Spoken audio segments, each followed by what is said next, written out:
नमस्ते ट्रेडर्स, मैं हूं करिश और स्वागत है आपका अपने यूट्यूब चैनल समृद्धि कंसल्टिंग पे। तो आज मैं थोड़ा लॉन्ग फॉर्मेट में रखने वाला दोस्तों वीडियो, जिसमें स्टॉक और कमोडिटी मार्केट दोनों का एनालिसिस करूंगा। समय की कमी की वजह से मैं आउट ऑफ स्टेशन था, इसकी वजह से दोनों वीडियो कंबाइन कर रहा हूँ। तो चलिए दोस्तों चार्ट पे चलते हैं। पहले निफ्टी का एनालिसिस करेंगे, उसके बाद स्टॉक देखेंगे और जो कमोडिटीज़ मैंने फाइनलाइज किए हैं उसके बारे में चार्ट देखेंगे। तो चलिए सीधे चार्ट्स पे चलते हैं। तो जैसे आप पहले चार्ट देख सकते हैं दोस्तों, ये निफ्टी का चार्ट है। अगर आप यहाँ पे देखेंगे तो निफ्टी कम्प्लीटली साइडवेज ही ट्रेड कर रहा है और थोड़ा सा पॉजिटिव मोमेंटम के साथ ट्रेड कर रहा है। और इस पॉजिटिव मूवमेंट को सपोर्ट करने के लिए दो चार्ट आप यहाँ पे देख सकते हैं। ये एडवांस डिक्लाइन का चार्ट है, जिसमें आप देख सकते हैं एडवांस से ज़्यादा है डिक्लाइंस के कंपेरेटिवली। और ये 52 न्यू मंथली हाइज लोज का चार्ट है, जिसमें न्यू मंथली हाइज बनाने वाले स्टॉक्स की संख्या रिलेटिवली हायर है, जस्ट फ्रैक्शन ऑफ मार्जिन के साथ हायर है। तो दोनों भी एक पॉजिटिव इंडिकेशंस है। और जैसे आप देख सकते हैं फ्राइडे को भी नीचे जा रहा था मार्केट और बाउंस बैक किया और उछाल दिया और कैंडल के मोर देन 50% के ऊपर क्लोज हुआ है। तो एक पॉजिटिव इंडिकेशन है मार्केट के लिए। तो ये था निफ्टी का स्नैपशॉट एनालिसिस दोस्तों। उसके बाद हम स्टॉक्स देखेंगे दोस्तों, जिसमें लिस्ट में पहला स्टॉक है दोस्तों एक्मे सोलर होल्डिंग्स लिमिटेड। अगर आप ये स्टॉक देखेंगे दोस्तों, ये अपने ऑल टाइम हाई के नज़दीक ट्रेड कर रहे हैं। ये लगभग 13 नवंबर 2024 को लिस्टिंग हुआ था इसका। तो उसके बाद पूरा साइडवेज चला गया, जैसे आप देख सकते हैं। इसको कप एंड हैंडल भी बोल सकते हैं अगर आप ध्यान से देखेंगे तो। और एक कप एंड हैंडल का ब्रेकआउट अगर दिया यहाँ पे, इसका हाई था, मतलब ऑल टाइम हाई है 309.85। ये जो पुराना ऑल टाइम हाई था इसको ब्रेक किया था 292 का। अभी लगभग इसने रिसेंट हाई बनाया था 25 अगस्त को, ये था 309.85। अगर इसका ब्रेकआउट देता है और विथ हाई वॉल्यूम देता है तो इसके ऊपर जाने के और भी ज़्यादा चांसेस हैं।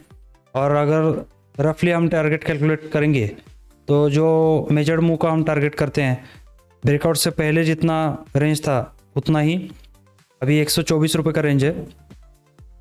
तो ये जो पिछला वाला ब्रेकआउट के लेवल से अगर हाई देखेंगे तो ये लगभग जाता है दोस्तों 416 रुपीज़ को। तो ये एक टारगेट बन सकता है रफली।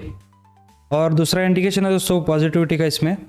अगर आप यहाँ पे ध्यान से देखेंगे दोस्तों, ये जो बुलिश कैंडल्स हैं इनके जो वॉल्यूम से करस्पॉन्डिंग यहाँ पे देखिए दोस्तों, बुलिश कैंडल के एकदम हाई वॉल्यूम कैंडल्स हैं, जिससे लगता है कि स्टॉक में बुलिश मोमेंटम है और सेलर्स इनएक्टिव है इसमें। मतलब सेलर्स ज़्यादा नहीं है, एग्रेसिव नहीं है, बायर्स ज़्यादा एग्रेसिव हैं। और ये भी हो रहा है रेंज जस्ट अब वो जो प्रीवियस ऑल टाइम हाई था उसके नज़दीक ये हो रहा है, साइडवेज रेंज तैयार हो रहा है। अगर इसको ब्रेकआउट करता है तो जैसे मैंने बताया तो ऊपर जाने के चांसेस ज़्यादा है। तो ये था टेक्निकल साइड पे दोस्तों। अगर हम इसका फंडामेंटल एनालिसिस करेंगे, स्नैपशॉट देखेंगे इसका फंडामेंटल्स का, आप यहाँ पे देख सकते हैं रेवेन्यूज़ भी डबल डिजिट हो गया दोस्तों। इनकम भी मतलब जो Q1 था 2025 का, इसमें तो 4 डिजिट था। ये ऐसा भी हो सकता है ये वन टाइम हो, लेकिन फिर भी पॉजिटिव है मोमेंटम। और EPS भी 4 डिजिट था। तो ये एक देखने लायक चीज़ है दोस्तों इसमें, जो कि बहुत पॉजिटिव स्टॉक के लिए। और मार्जिन्स भी आप अगर देखेंगे, यहाँ पे मार्जिन में हाईलाइट करता हूँ, 25%, 25%, 32%, मतलब हायर साइड पे ट्रेड कर रहा है 3 क्वार्टर से लगातार। तो ये भी एक पॉजिटिव साइन है स्टॉक के लिए। तो ये दोनों के हिसाब से टेक्निकल और फंडामेंटल रिव्यू के साथ हम बोल सकते हैं कि स्टॉक में उछाल होने के चांसेस ज़्यादा है। तो इसके आप वॉच लिस्ट में रख सकते हैं। दूसरा स्टॉक है दोस्तों टाटा स्टील। अगर हम थोड़ा सा इसमें लार्जर व्यू देखेंगे तो लार्जर व्यू तो पॉजिटिव है, क्योंकि स्टॉक अप ट्रेंड में है। ब्रीफली स्टॉक ने एक डाउन ट्रेंड दिया था, करेक्शन बोल सकते हैं इसको, डाउन ट्रेंड नहीं बोलेंगे। तो यहाँ पे आप अगर देखेंगे, यहाँ पे अच्छा खासा उछाल दिया, फिर से ब्रेकडाउन किया नीचे। और अगर आप यहाँ पे ध्यान से देखेंगे दोस्तों, ये जो डाउन ट्रेंड लाइन था इसका ब्रेकआउट ऑलरेडी दिया था इस दिन। डेट अगर आपको बताऊँ मैं, इसका ब्रेकआउट दिया था और वॉल्यूम भी अच्छा खासा था। मार्च में 6 मार्च को इसने ब्रेकआउट दिया था और उसके बाद थोड़ा सा ऊपर चल गया, फिर से ब्रेकडाउन हो गया, फिर से विद इन डाउन ट्रेंड आ गया। और फिर से अब अगर देखेंगे तो मई के महीने में वो डाउन ट्रेंड लाइन ब्रेक करके ऊपर चला गया। और अगर आप यहाँ पे देखेंगे दोस्तों, डाउन ट्रेंड लाइन ब्रेक करके ऊपर चला गया और साइडवेज बन गया। एक साइडवेज जोन बनाने के बाद स्टॉक अभी रेजिस्टेंस के नज़दीक ट्रेड कर रहा है। और इसमें ट्रेड अपॉर्चुनिटी तब बनेगा दोस्तों जब ये साइडवेज ट्रेंड तोड़ के ऊपर जाए। और इसका हाई है 169.30, इसको आप ट्रैक कर सकते हैं। और अगर आप यहाँ पे भी ध्यान से देखेंगे तो बुलिश कैंडल में वॉल्यूम अच्छा खासा है, मतलब बायर्स सपोर्ट कर रहे हैं दोस्तों इस मूव को। और जो रिसेंटली एक बुलिश कैंडल बना था वो भी बहुत अच्छा खासा बना था 3 सितंबर को, जो एग्जैक्ट जो साइडवेज जोन का रेजिस्टेंस है वहीं पे आके रुक गया और अभी साइडवेज ट्रेड कर रहा है। थोड़ा सा हम स्मॉलर टाइम फ्रेम में जाए दोस्तों, अगर आप यहाँ पे देखेंगे तो यहाँ पे लगभग सेलिंग निग्लिजिबल है दोस्तों, क्योंकि आप अगर यहाँ पे देखेंगे वॉल्यूम जो साइडवेज कैंडल्स हैं उसमें वॉल्यूम्स है ही नहीं लगभग, मतलब कंपेरेटिवली जो बुलिश कैंडल्स है। तो अगर आप इसको अपने ध्यान में दें तो यहाँ पे एक ब्रेकआउट होने का पॉसिबिलिटी ज़्यादा है।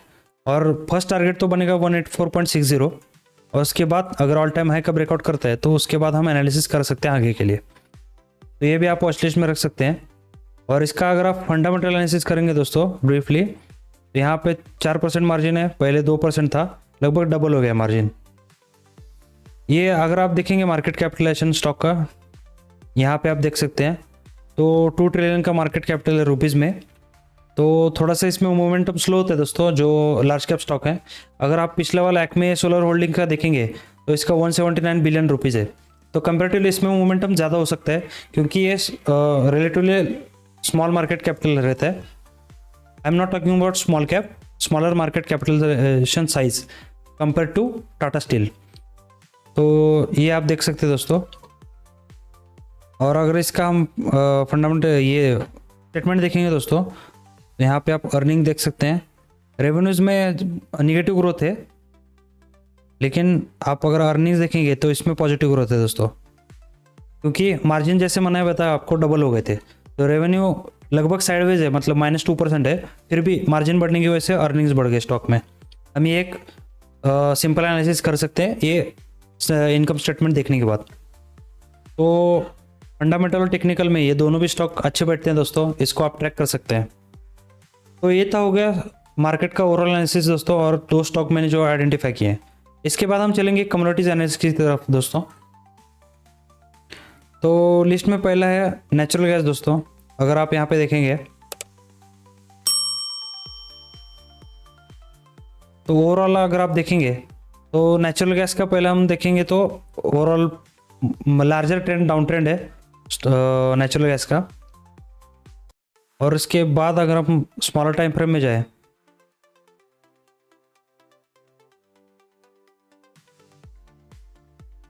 तो रिसेंट जो डाउन ट्रेंड हुआ था दोस्तों, ये लगभग 17 जुलाई के आसपास, एग्जैक्ट डेट बताऊं आपको, 18 जुलाई के आसपास से जो स्टार्ट हुआ था डाउन ट्रेंड, उसका एक पुल बैक दिया दोस्तों। यहाँ पे सपोर्ट लिया था 229 पे। नेचुरल गैस मिनी का देख रहा हूँ दोस्तों मैं चार्ट। और अगर हम इसका फिबोनाची एनालिसिस करेंगे तो लगभग अभी ट्रेड कर रहा है 50% के आसपास। 50% से अगर यहाँ से फिर से डाउन ट्रेंड कंटिन्यू होता है तो यहाँ पे अच्छे खासे चांसेस नीचे जाने के लिए। और दूसरा मैं रीज़न बताता हूँ दोस्तों, अगर आपको डेली चार्ट दिखाऊँ तो यहाँ पे आप देख सकते हैं जो पुल बैक था, पुल बैक के लिए वॉल्यूम अच्छा था, लेकिन जो लास्ट के 2-3 कैंडल्स है दोस्तों, आप इसको ध्यान से देखिए। आप यहाँ पे देख सकते हैं ये जो टेल्स है ऊपर के साइड पे, विक्स बोल सकते हैं इसको, विक्स जो ऊपर के साइड पे है, इसको वो यहाँ पे अगर देखेंगे तो इसको बोलेंगे कि यहाँ पे सेलिंग हुई है ऊपर के साइड पे, और वॉल्यूम भी अच्छा खासा था इसमें। अगर हम हाँ इसमें थोड़ा स्क्यूड रहेगा एनालिसिस, यहाँ पे आप देख सकते हैं। और इसके वजह से और जो डाउन ट्रेंड है लार्जर डाउन ट्रेंड है, उसकी वजह से हम बोल सकते हैं यहाँ पे अगर ब्रेकडाउन हुआ है इस रेंज का, मैं रेंज दिखाता हूँ आपको। जो सपोर्ट लाइन है, ये मैं ड्राइंग हटाता हूँ, ये जो सपोर्ट लाइन है, जो ब्रीफ सपोर्ट लाइन है, ये सपोर्ट जोन है, इसको हम ज़्यादा अहमियत नहीं देंगे, लेकिन फिर भी जो मैंने लार्जर ट्रेंड और जो रिसेंट अभी डेली एक्शन देखा है, इसके हिसाब से अगर 267 का ब्रेकडाउन होते हैं नीचे, तो नीचे जाने की संभावना है इसमें दोस्तों, लेकिन टारगेट छोटा रहेगा दोस्तों। फर्स्ट टारगेट 253 रहेगा। तो देखते हैं दोस्तों इसमें कैसे परफॉर्म करता है। अगर ये भी ब्रेकडाउन होता है और ये 253 भी ब्रेक होता है, तो ये जो गैप अप बना था 237 से, वो वहाँ तक जाने की संभावना है। तो ये था एक ब्रीफ एनालिसिस दोस्तों नेचुरल गैस का। उसके बाद मैंने आइडेंटिफाई किया दोस्तों सिल्वर को। जैसे मैंने पिछले वीडियोस में बताया था दोस्तों, मैंने जो लॉन्ग ट्रेड लिया था, यहाँ पे जो ट्रायंगल का ब्रेकआउट था, इस ब्रेकआउट को इससे पहले ही मैंने ट्रेड ले लिया था। ये मेरा पूरा एनालिसिस है, उसका वीडियो देख लीजिए दोस्तों, मैं लिंक डाल दूंगा उसका। तो यहाँ पे ऊपर जाने के बाद दोस्तों एक साइडवेज रेंज बन रहा है, और अगर ध्यान से देखेंगे आप तो बुलिश कैंडल के लिए अच्छा सपोर्ट है। तो देखेंगे दोस्तों, अगर सिल्वर में जो मार्केट में जो कंडीशन चल रहा है अभी, इक्विटी मार्केट्स में थोड़ा सा वॉलेटिलिटी ज़्यादा है, तो सेफ हेवन बाइंग में सिल्वर में भी बाइंग हो सकता है गोल्ड के साथ साथ। तो यहाँ पे अगर आप ब्रेकआउट का चांस देखेंगे तो यहाँ पे हाई प्रोबेबिलिटी चांस है कि ब्रेकआउट हो सकता है। तो ये एक साइडवेज जोन को आप ट्रैक कर सकते हैं। अगर साइडवेज जोन का ब्रेकआउट ऊपर की साइड पे होता है तो हाई प्रोबेबिलिटी है कि ऊपर जाने के और ज़्यादा चांसेस है। ये मैं विक को कंसिडर नहीं कर रहा दोस्तों, ऊपर वाला विक, क्योंकि 1 मिनट के कैंडल में बन गया था विक, तो इसको हम इग्नोर करेंगे इस एनालिसिस में। इसलिए मैंने ये 2 रेजिस्टेंस लिए और ये सपोर्ट लिया दोस्तों। तो इन 2 कमोडिटीज़ को ट्रैक कर सकते हैं दोस्तों। और जो 2 स्टॉक मैंने बताए आपके लिए, मार्केट में थोड़ा फिलहाल पॉजिटिव मोमेंटम है स्टॉक मार्केट में, और कमोडिटीज़ में देखेंगे तो नेचुरल गैस में थोड़ा बेरिश व्यू है मेरा, और सिल्वर में बुलिश व्यू है। तो इस तरह से दोस्तों आप ट्रैक कीजिए। अगर आपको वीडियो पसंद आए तो ज़रूर लाइक कीजिएगा, चैनल को सब्सक्राइब कीजिएगा, और अपने ट्रेडर दोस्तों को भी वीडियो शेयर कीजिएगा, ताकि ज़्यादा से ज़्यादा लोगों तक ये एनालिसिस पहुँचे। तो आज के वीडियो में इतने दोस्तों, मिलते हैं अगले वीडियो में। धन्यवाद।